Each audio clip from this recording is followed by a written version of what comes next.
Welcome to my IBR position paper narrated slideshow. Implementing new pedagogy in schools can be daunting. Add technology to the mix, and this presents additional challenges for the EdTech professional. By identifying barriers to development and progress, both philosophically and practically in our schools, we unlock the possibility that we might overcome challenges that impede our progress.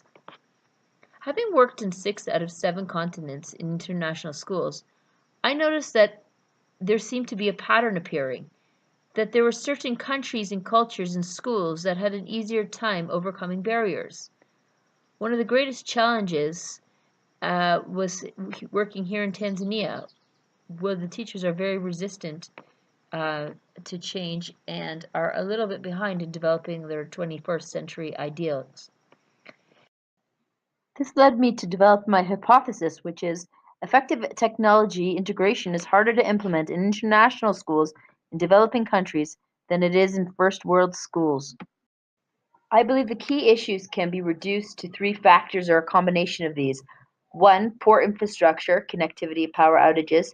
2. Folk pedagogies, as Bruner calls it, long-standing beliefs in cultural ideas and attitudes that affect teaching and learning. And the 3. Lack of PD options. The literature study was tricky, and much of the material I came across was not representative of the international school system that I was working in.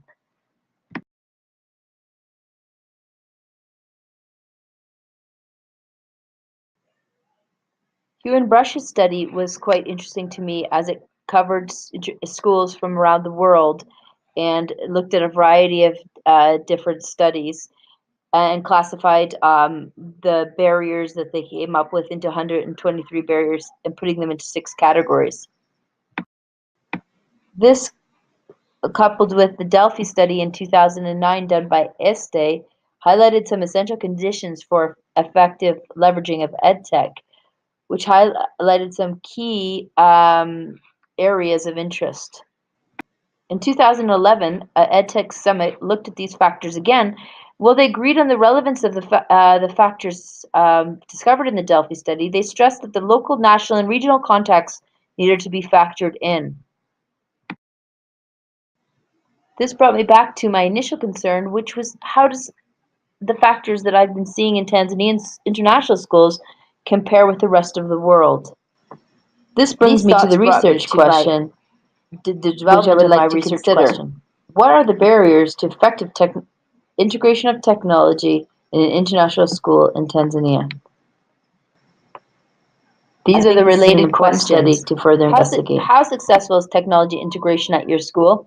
What are the key barriers to effective implementation? And does your teaching style and belief impact your interest in integrating technology into the classroom? Hopefully, this should shed some light onto this very interesting issue.